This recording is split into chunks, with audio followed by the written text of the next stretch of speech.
Nueva York es una ciudad majestuosa famosa por sus rascacielos. Pero, ¿sabías que esta enorme metrópolis es más que una ciudad ruidosa, dinámica y llena de oportunidades? Es una ciudad de misterios y secretos con todo un mundo subterráneo oculto debajo.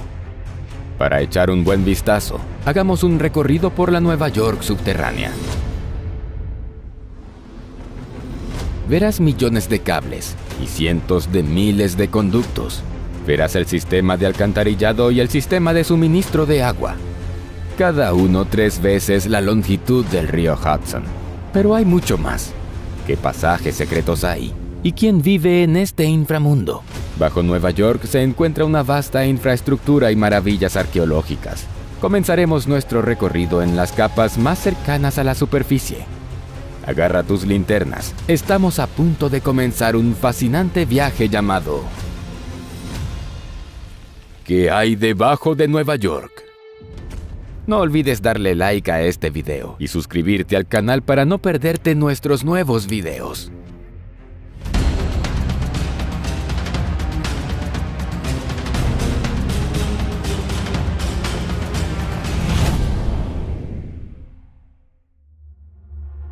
De hecho, hay toda una ciudad bajo las calles de Nueva York.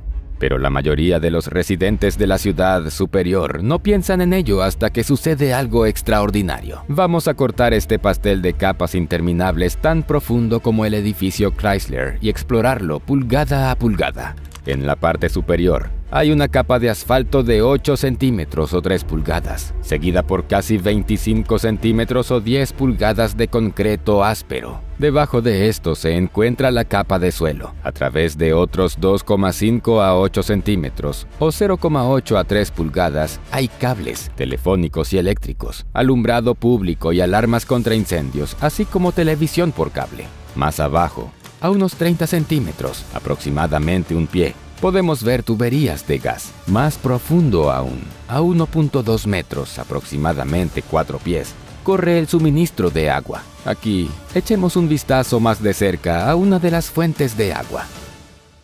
A principios del siglo XIX, Nueva York dependía de agua de pozo que rápidamente se contaminó. La isla de Manhattan tenía las fuentes de agua potable más limitadas y parte de ella tenía que ser transportada desde Brooklyn en barco. Este problema se resolvió construyendo un largo acueducto subterráneo, una tubería de agua diseñada para suministrar agua a áreas densamente pobladas. El viejo acueducto de Croton se extiende por 66 kilómetros o 41 millas y ahora es el túnel abandonado más largo de Nueva York. Construido entre 1837 y 1842, el viejo acueducto de Croton es un túnel revestido de ladrillo que comienza en la presa de Croton, 41 millas al norte de la ciudad de Nueva York.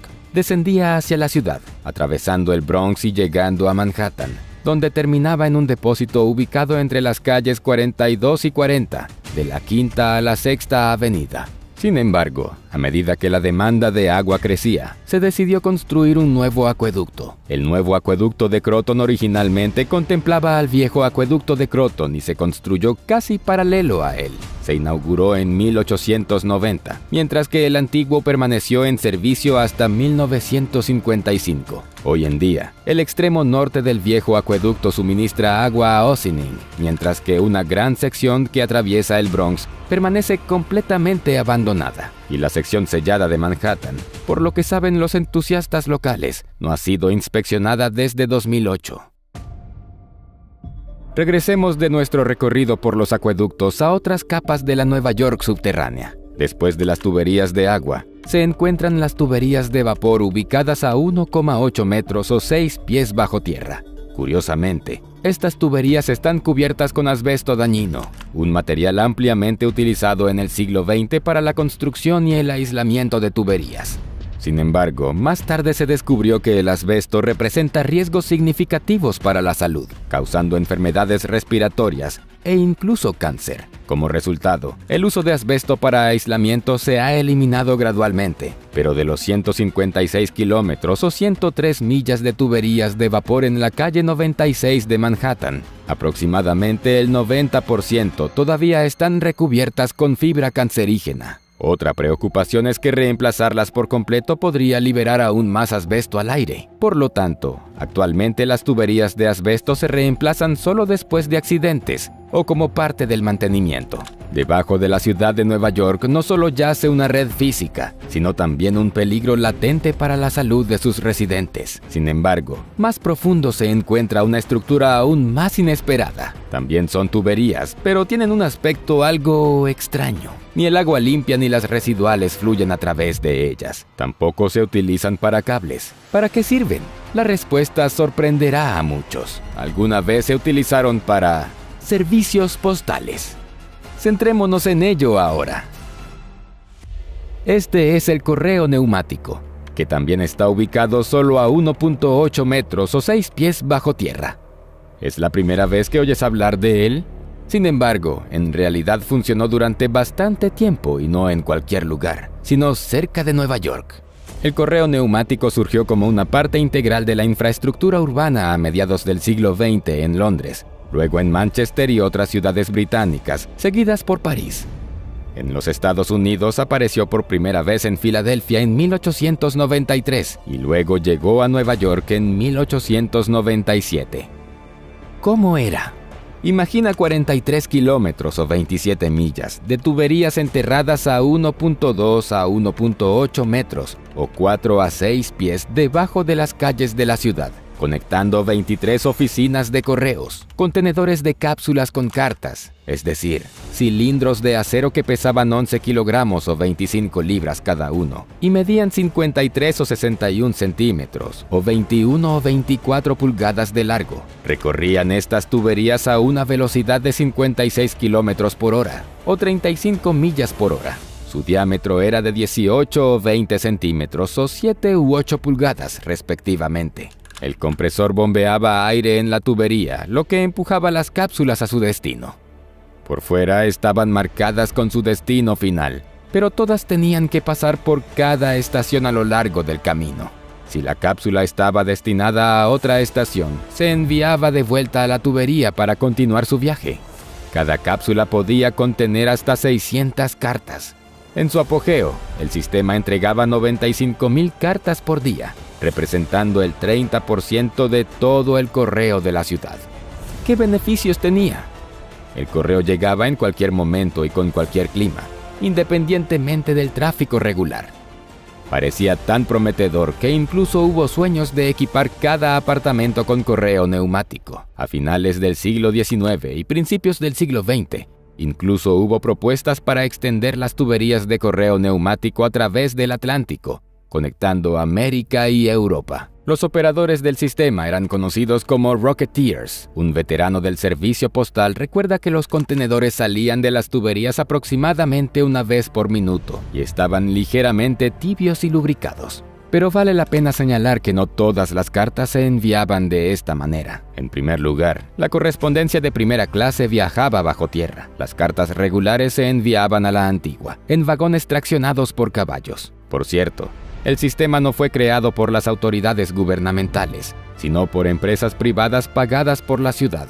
Instalar las tuberías de correo neumático no fue una tarea fácil, ya que las tuberías de alcantarillado y gas existentes limitaban el tamaño y, por lo tanto, el volumen y tipo de correo que podía transportarse bajo tierra. Además, el nivel de las aguas subterráneas representaba otro desafío. La oficina de correos Milagrosa cesó sus operaciones en 1953, pero no por las razones que podrías esperar. En primer lugar, el costo de alquilar las tuberías resultó ser exorbitante. En segundo lugar, aparecieron los automóviles y rápidamente dejaron de ser una curiosidad. Al mismo tiempo, aunque los automóviles eran generalmente más lentos que las cápsulas, podían transportar más cartas y eran más baratos de operar. En tercer lugar, cualquier reubicación de una oficina de correo significaba que se tenía que abrir el pavimento y volver a colocar las tuberías. ¿Te gustaría enviar una carta de esta manera? Al menos debes admitir que es inusual. Comparte tus pensamientos en los comentarios. Ahora, profundicemos más. Debajo de nosotros se encuentran los túneles más inusuales que, según diversas fuentes, estaban ubicados a 1.5 a 6 metros o 5 a 20 pies bajo tierra. En el siglo XIX, la parte occidental de Manhattan, alrededor de la calle 35, era conocida por sus mataderos. A medida que la población de la ciudad crecía y los automóviles se hacían cada vez más frecuentes, el movimiento de ganado por las calles comenzó a causar importantes problemas de tráfico. Según la leyenda, la gente resolvió este problema construyendo túneles subterráneos para ganado debajo de la Avenida 12, ahora conocida como West Side Highway y 34th Street. Sin embargo, la ubicación exacta y los materiales de construcción de estos túneles han sido durante mucho tiempo un tema de debate y especulación. En 2004, un informe arqueológico brindó información sobre los legendarios túneles para ganados en las calles 34 y 38, utilizados por los mataderos del West Side. Un documento oficial de 1932 confirmó la existencia de un paso de ganado de 61 metros o 200 pies. Incluso antes, en 1975, el New York Times también mencionó un túnel similar. Hoy en día, las únicas vacas que encontrarás en Manhattan son todas obras de arte.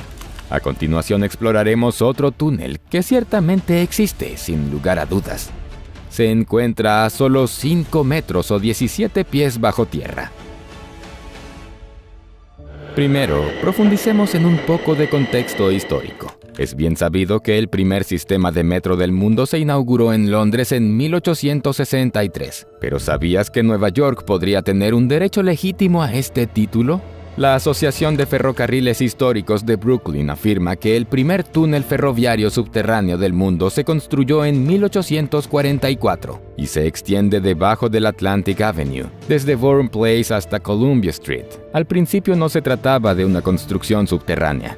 La vía férrea se construyó inicialmente como un paso abierto y se puso en funcionamiento el 3 de diciembre de 1844. 5 años después de su apertura, se añadió un techo al pasaje, convirtiéndolo en un túnel. Esta estructura medía 5,2 metros o 17 pies de altura. Se extendía 767 metros o 2.517 pies de largo y tenía 6,4 metros o 21 pies de ancho. Históricamente, se convirtió en el túnel ferroviario subterráneo más antiguo del mundo y se ganó un lugar en el libro Guinness de los récords. Construido casi 40 años antes de la apertura del puente de Brooklyn, este metro fue el último paso para conectar Boston con la ciudad de Nueva York mediante un servicio ferroviario continuo. El proyecto satisfizo tanto a los inversores que deseaban desarrollar la región como a los residentes que querían preservar su belleza. Sin embargo, pronto surgió un problema importante. Chispas y nubes de humo salían disparadas de los conductos de ventilación hacia la avenida de arriba. En 1859, después de numerosas quejas de los residentes, un tribunal de Nueva York prohibió la entrada de locomotoras de carbón y leña a Brooklyn. Así, este metro neoyorquino fue descontinuado sin llegar ni a los 20 años de funcionamiento. Pero el túnel siguió cautivando las mentes de los neoyorquinos. Se rumoreaba que contrabandistas de la época de la Prohibición, espías de la Segunda Guerra Mundial, gánsteres y ratas de agua gigantes encontraron refugio dentro de sus muros. El túnel fue parte de leyendas fascinantes. Todo cambió en 1980 cuando Bob Diamond, un estudiante de ingeniería de 20 años apasionado por los trenes, descubrió una alcantarilla en Atlantic Avenue y Court Street.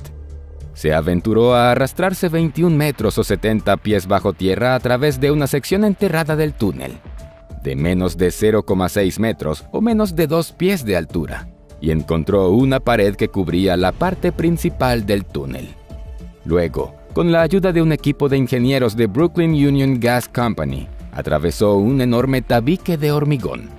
Así, el túnel encontró una segunda vida. El descubrimiento fue seguido por 8 meses de investigación persistente y búsqueda en los registros de la ciudad. Pero más que en el túnel, Diamond estaba interesado en una locomotora de vapor abandonada de 1830, que creía se encontraba detrás de la pared del fondo. Los funcionarios de la ciudad reaccionaron positivamente a su idea de establecer un museo dentro del túnel. En 1982, Diamond comenzó a guiar recorridos públicos por túneles y ese mismo año fundó la Asociación de Ferrocarriles Históricos de Brooklyn. En el siglo XXI, el área sobre el túnel había cambiado significativamente desde que Diamond hizo su descubrimiento. Y fue impactante cuando los funcionarios de la ciudad cerraron su negocio en 2010 por motivos de seguridad. La decepción de Diamond es fácil de entender, principalmente porque la popularidad del recorrido por el túnel no ha hecho más que aumentar en los últimos 30 años. Cientos de visitantes curiosos pasaban cada semana por la alcantarilla en medio de Atlantic Avenue. Rooftop Films organizó proyecciones en el túnel y lanzó series como Trapped in the Tunnel, Atrapado en el túnel, y Tunnel of Love, el túnel del amor. National Geographic planeó hacer un documental acerca de este lugar. La investigación dentro del túnel sugirió que detrás de la pared del fondo podría haber un gran objeto metálico, posiblemente la rumoreada locomotora. Sin embargo, este creciente interés resultó en la suspensión de los recorridos tras las recomendaciones del Departamento de Bomberos y de la ciudad de Nueva York de prohibir la entrada al túnel. Aún así, durante mucho tiempo, Diamond no perdió la esperanza de regresar algún día a su interior. Hoy, su entrada desde Atlantic Avenue permanece cerrada. En 2014, los propietarios del restaurante Chemois en 135 Atlantic encontraron el exterior del túnel detrás de la pared del sótano durante renovaciones y después de un gran golpe con un mazo. Este espacio se convirtió en parte del bar Le Boudoir, intrigando a los clientes con esta parte de la historia de Brooklyn. Un tributo apropiado, considerando que se rumoreaba que los productores ilegales de whisky se escondían en el túnel. Por cierto, hablando de actividades ilegales, un poco más abajo, a solo 6 metros o 20 pies bajo tierra, hay túneles donde ocurrieron verdaderas masacres sangrientas. Doyers Street, en el barrio chino de Nueva York, es una pequeña calle histórica que se extiende por solo 60 metros o 200 pies. Hoy en día, alberga algunas de las tiendas y restaurantes favoritos de Nueva York. La calle alguna vez fue conocida como el Ángulo Sangriento, debido a su historia violenta en el siglo XIX. El hecho es que la curvilínea Doyers Street permitió a los bandidos acercarse sigilosamente sin ser vistos. Una vez completado su sangriento negocio, los delincuentes probablemente huían por la red de túneles bajo Chinatown. Echemos un vistazo a uno de ellos. Como referencia, ubica el bar Apoteque. La entrada al túnel está al lado y conduce a Chapman Square. Ahora, viajemos en el tiempo hasta 1909 dentro de este túnel. Mira, el actor Ah Jun está siendo escoltado desde el teatro chino que solía estar en el 5 al 7 de Doyers Street. Se ha burlado repetidamente de una pandilla rival en sus discursos, por lo que sabía que sus días estaban contados. Logró atravesar el túnel hasta su apartamento a salvo, pero le dispararon por la noche en su llegada. De hecho, este bloque alguna vez fue sacudido por la guerra Tong Gang, el feroz conflicto entre facciones chinas en Chinatown. Algunos autores creen que la violencia finalmente disminuyó debido a la Gran Depresión, la crisis económica de 1929 a 1939. Sin embargo, se rumorea que la esquina sangrienta fue testigo de más muertes violentas que cualquier otra intersección en Estados Unidos. ¿Ya estás asustado? Cambiemos nuestro enfoque del túnel a un barco. Y no iremos a la superficie. Puedes estar seguro de que aquí no hay riesgo de marearse. Este barco fue descubierto bajo tierra, de 6 a 9 metros o 20 a 30 pies debajo de la superficie. En 2010, se hizo un descubrimiento sorprendente en el Bajo Manhattan, Nueva York. En lo profundo del World Trade Center, los arqueólogos desenterraron los restos de un barco de madera. ¿Qué hacía allí? Sigue mirando y descúbrelo. Según una nueva investigación, el barco fue construido con madera extraída de bosques antiguos del sureste de Pensilvania alrededor de 1773. Sorprendentemente, el Independence Hall y otros edificios de la era revolucionaria en Filadelfia se construyeron con madera extraída aproximadamente en la misma época y en la misma zona, según Edward Cook, investigador de anillos de árboles de la Universidad de Columbia en Nueva York. El barco, un velero conocido como Balandro, Probablemente fue construido en un pequeño astillero de Filadelfia poco después de que se talara la madera. Se cree que luego de estar en uso durante unos 20 años, el barco viajó al Bajo Manhattan, donde se hundió. Ya sea intencionalmente o accidentalmente, terminó enterrado bajo escombros y otros materiales utilizados para ampliar la costa de Manhattan. ¿Cómo descubrieron los científicos la fecha de construcción del barco? Cook y su equipo analizaron los anillos de crecimiento de las tablas de roble blanco utilizadas en la estructura del barco. El círculo más joven, formado en el año en que se taló la madera, data de 1773, el mismo año en que los bostonianos celebraron su famosa fiesta del té. Cook y sus colegas sugirieron que el barco se construyó en un pequeño astillero de Filadelfia, ya que la madera tenía la misma secuencia de anillos de crecimiento. Los grandes astilleros obtenían madera de diferentes lugares con diferentes condiciones de crecimiento, lo que daba como resultado patrones de anillos menos uniformes. El área del Bajo Manhattan donde se encontró el barco se rellenó durante la década de 1790, por lo que probablemente no fue utilizado más de 10 o 20 años. También se cree que la madera podría haber estado infectada con gusanos de barco, lo que acortó su vida útil. ¿Aún podemos encontrar el barco en el mismo lugar? No, porque fue llevado al Laboratorio de Conservación Arqueológica de Maryland. Quizás algún día el velero acabe en un museo de Nueva York, pero de momento, dejemos un rato el Manhattan subterráneo y trasladémonos a Brooklyn, donde nos adentramos aún más para descubrir un auténtico reino del queso. Apuesto a que asocias la Nueva York subterránea con cualquier cosa menos con el queso, pero las cosas son mucho más interesantes de lo que crees. Durante muchos años, miles de libras de delicioso queso maduraron justo debajo de Brooklyn. En 1849 se abrió una cervecería en la intersección de Bergen Street y Franklin Avenue. En 1866, los propietarios construyeron una nevera y un túnel que la conectaba con la cervecería, aunque este lugar cuenta con toda una red de túneles. Hasta mayo de 2022, este edificio cervecero albergaba Crown Finish Caves, una empresa de maduración de queso. Utilizaban estos espacios subterráneos para madurar sus fragantes productos lácteos. Las bodegas de la empresa mantenían una temperatura constante de 10 grados centígrados o 50 grados Fahrenheit, el mismo frescor que había hace más de un siglo y medio cuando la cervecería Nassau operaba allí. El propietario alguna vez ofreció visitas guiadas a las cuevas e incluso organizó conciertos. Si te aventurabas a 9,1 metros o 30 pies bajo tierra, habrías encontrado estantes con casi 11.800 kilogramos o 26.000 libras de queso en distintas etapas de añejamiento. Sin embargo, la empresa cerró en 2022. ¿Quién sabe qué pasará en estos sótanos en el futuro? Desafortunadamente, hoy en día no hay nada aquí. Así que dejemos este lugar por ahora y volvamos a Manhattan, donde nos esperan los túneles de la Universidad de Columbia a una profundidad de 15 metros o 50 pies. Son más antiguos que el campus. Antes de la Universidad de Columbia, entre las calles 116 y 120 oeste, estaba el Bloomingdale Insane Asylum, una de las primeras instituciones de salud mental en el país.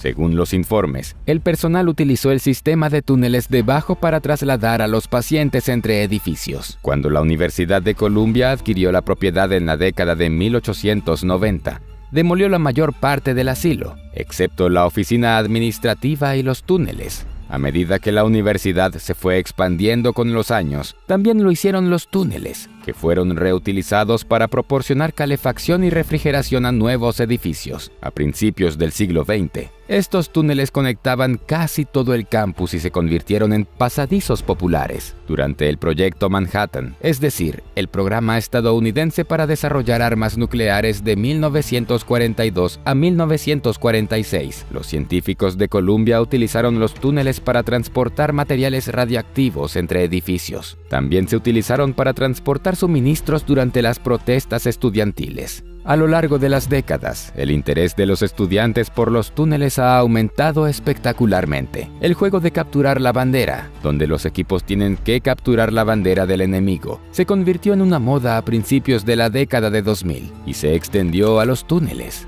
Hoy en día, la sección más antigua de los túneles ya está rellenada. La implementación de cerraduras magnéticas a mediados de la década de 2000 también limitó significativamente el acceso de los estudiantes. En 2008, el ciclotrón del sótano de Pupin, un dispositivo clave en el proyecto Manhattan, fue desmantelado, simbolizando la desaparición definitiva del sistema de túneles. A partir de 2013, no ha habido entradas de túneles confirmadas oficialmente, pero según algunos informes, todavía se puede bajar desde Butler, Math Building, Havemeyer y Levison. Ahora, quítate la ropa mientras nos dirigimos a otro sitio histórico, el Ayuntamiento. Este será un verdadero viaje en el tiempo.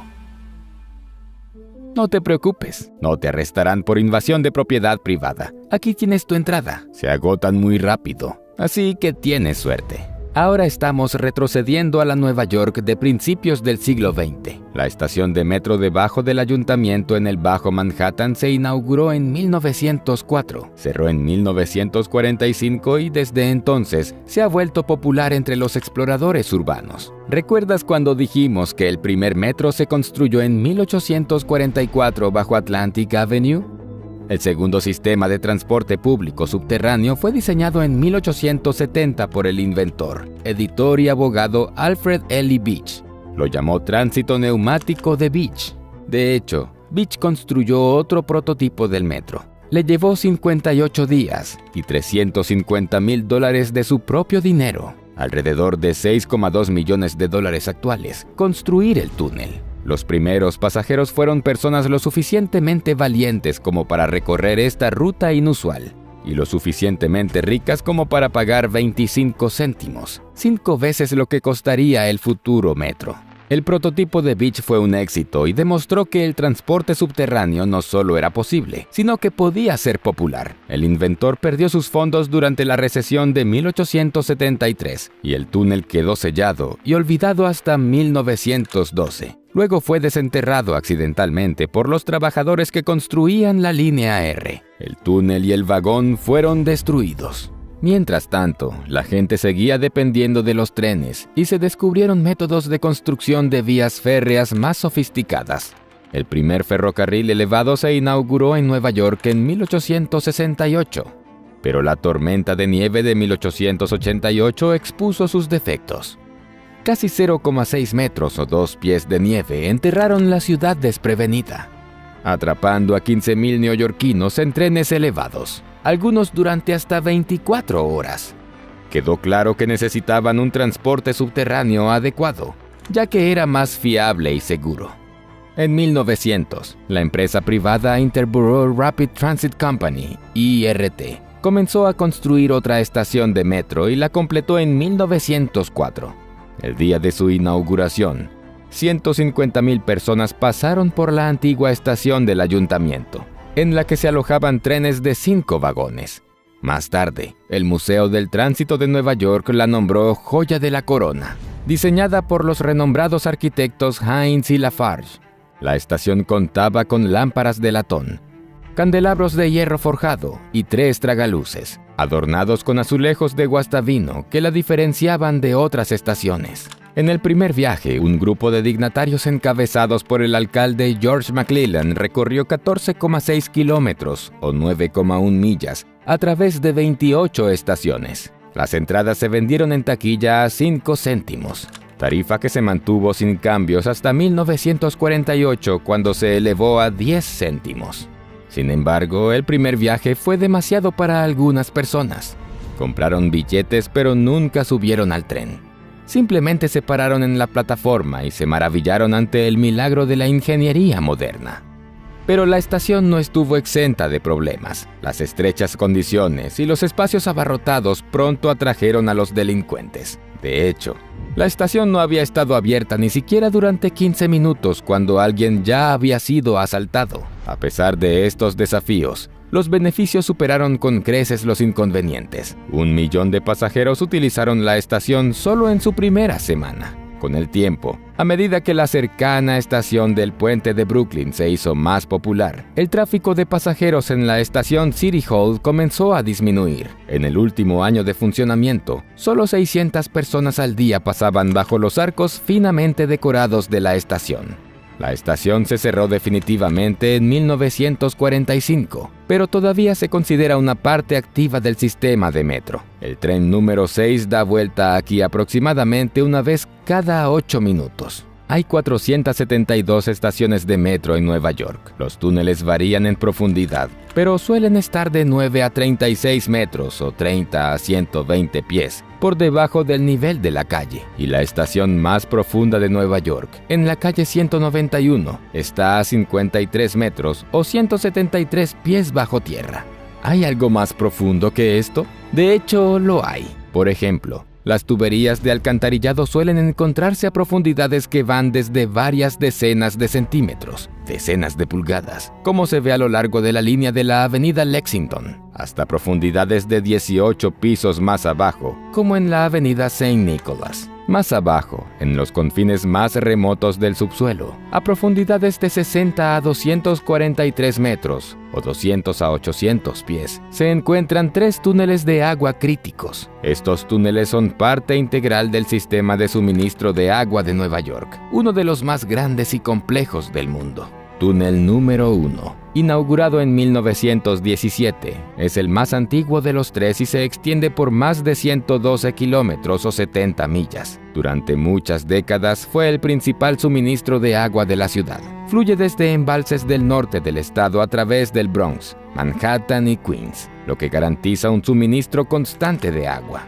El túnel de agua número 2, construido en 1936, sirve como una línea adicional al túnel número 1. Se extiende aproximadamente 97 kilómetros o 60 millas y pasa por debajo del Bronx, Queens, Brooklyn y Staten Island. El túnel aumenta la confiabilidad del sistema de suministro de agua y ofrece respaldo durante reparaciones o emergencias en el túnel número 1. Pero el más ambicioso es el túnel de agua número 3. El proyecto de construcción de capital más grande en la historia de Nueva York.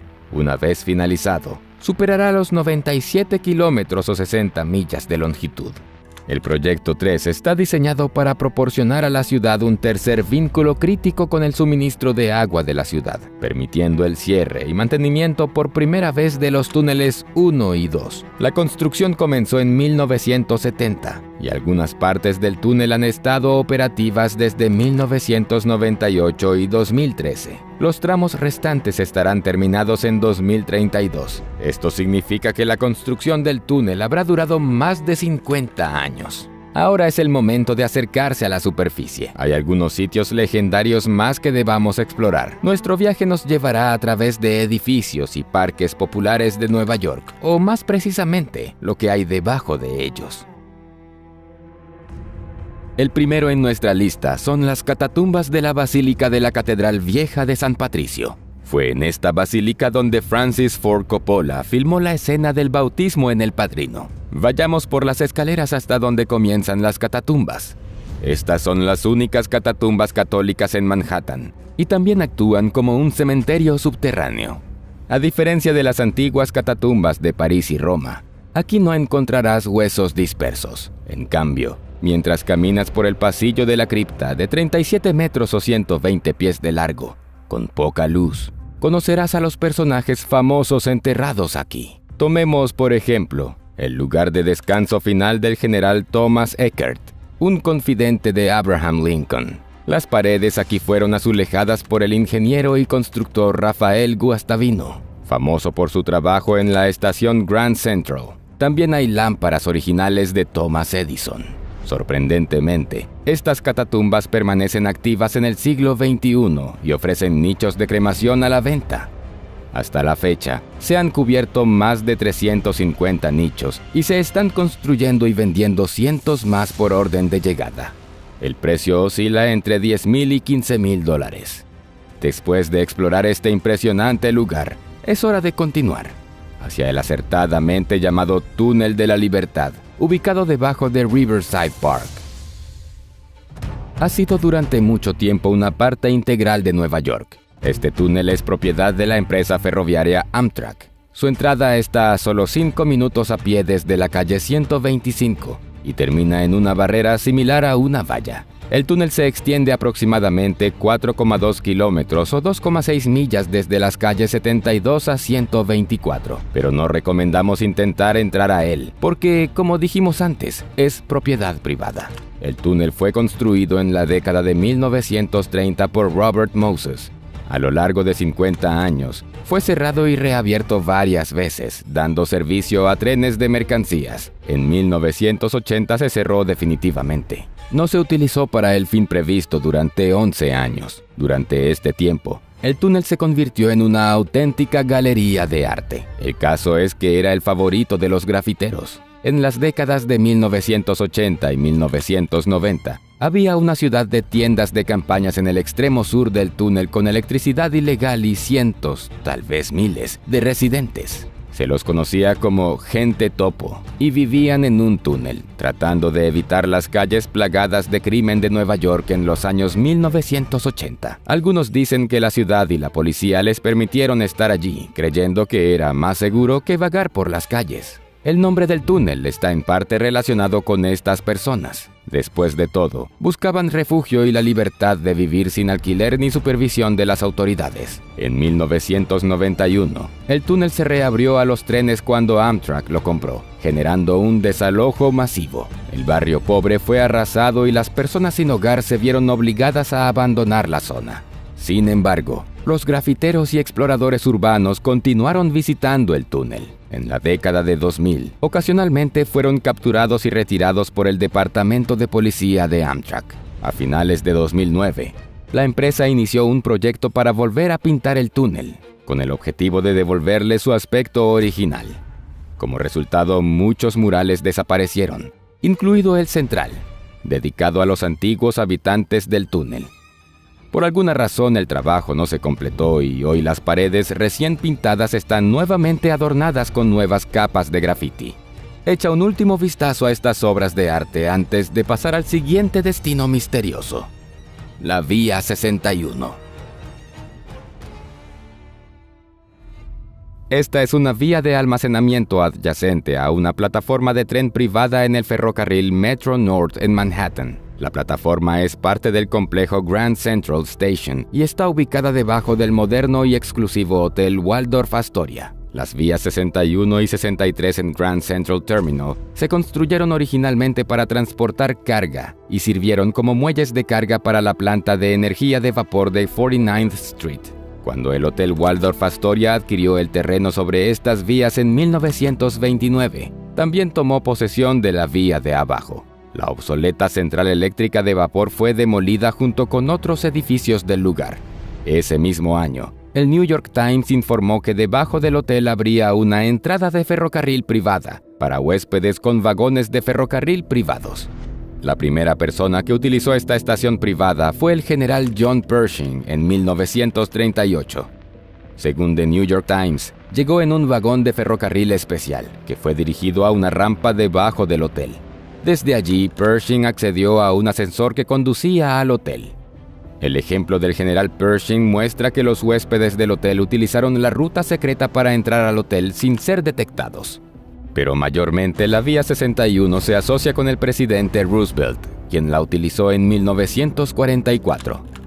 El informe de ese día decía que el presidente saldría del hotel por la misma ruta por la que había entrado. Es decir, a través del ascensor en el lado este del Lexington Avenue, y luego continuaría por los ascensores centrales hasta el revestimiento New York Central en el sótano del hotel. Después de esto, la vía pasó a ser conocida como el apartadero presidencial. Un mito popular sugiere que el vagón privado de Roosevelt ha estado abandonado en las vías desde 1945.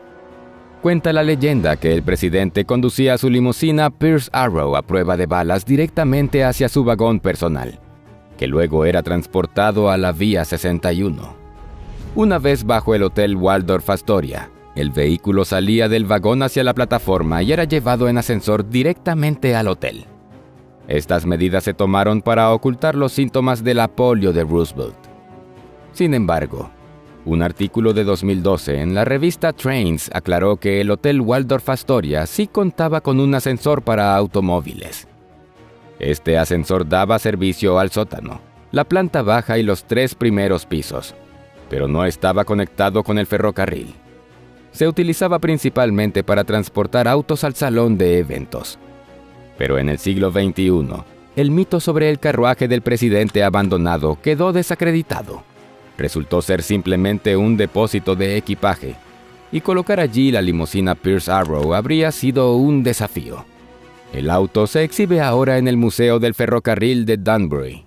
Pero Roosevelt no fue el único presidente asociado con la Vía 61. Todos los presidentes desde Herbert Hoover se han alojado en la suite presidencial del Waldorf Astoria. Por lo tanto, es bastante posible que utilizaran una entrada secreta. Según un artículo del New York Post, esta ruta fue utilizada por el servicio secreto del presidente George W. Bush, el secretario de Estado Colin Powell y la asesora de Seguridad Nacional Condoleezza Rice. Y en 1965, la Vía 61 volvió a ser noticia cuando el artista estadounidense y estrella de arte contemporáneo Andy Warhol organizó una fiesta allí. Hoy ya no está en uso. Sin embargo, si tienes suerte, podrás vislumbrar esta famosa vía mientras viajas en Metro North desde Grand Central Terminal. Muy bien. Ha llegado el momento de salir del hotel y trasladarse a una de las principales atracciones de Nueva York, Central Park. ¿Sabías que en su lugar hubo una vez todo un distrito? ¿Quién vivió allí? ¿A dónde fue esta gente? ¿Y qué se descubrió durante las excavaciones?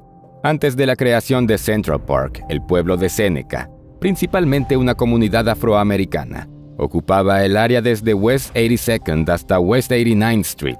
El pueblo existió desde 1825 hasta 1857 y tenía 225 residentes en 1855. De ellos, aproximadamente 2/3 eran afroamericanos y el resto eran inmigrantes irlandeses y alemanes. La formación de la aldea comenzó en 1825, cuando los terratenientes locales, John y Elizabeth Whitehead, dividieron sus tierras en 200 lotes y vendieron algunos de ellos. Los primeros 3 lotes fueron comprados por $125 por Andrew Williams, un lustrabotas afroamericano de 25 años. Epiphany Davis, empleada de una tienda, compró otros 12 lotes por $578, y la iglesia Ame Zion adquirió 6 más. Así nació la comunidad. De 1825 a 1832, los Whitehead vendieron aproximadamente la mitad de sus tierras a otros afroamericanos. Como resultado, a principios de la década de 1830, había alrededor de 10 casas en el pueblo.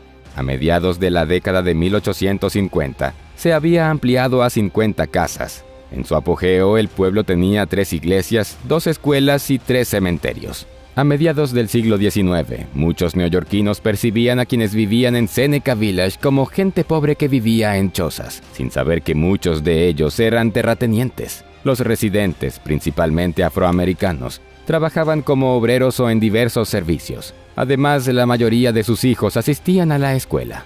Es decir, en comparación con otros afroamericanos que vivían en la ciudad de Nueva York, los residentes de Seneca Village eran significativamente más prósperos y, por lo tanto, aptos legalmente para votar. En aquel entonces, Estados Unidos todavía tenía requisitos de propiedad para votar, en particular de los 100 neoyorquinos negros con derecho a votar en 1845, 10 vivían en el pueblo de Seneca. Sin embargo, a principios de la década de 1850, los funcionarios de la ciudad comenzaron a planificar un gran parque municipal para ofrecer a los neoyorquinos un espacio recreativo. En 1853, la legislatura del estado de Nueva York aprobó una ley que reservaba 314 hectáreas, o 775 acres en Manhattan desde las calles 59 a 106, entre las avenidas Quinta y Octava, para crear el primer gran parque público del país. Como resultado, los habitantes del pueblo de Seneca tuvieron que abandonar sus hogares. Hasta el día de hoy no sabemos a dónde fueron. A pesar de su corta historia de solo 32 años, Seneca Village era una comunidad muy unida, un faro de estabilidad en tiempos turbulentos. Probablemente pensaste que habíamos terminado con las mazmorras. Bueno, no. Y estás a punto de mojarte un poco porque vamos a descubrir si alguien vive debajo de la ciudad de Nueva York. Se rumorea que algunas criaturas definitivamente habitan en su inframundo.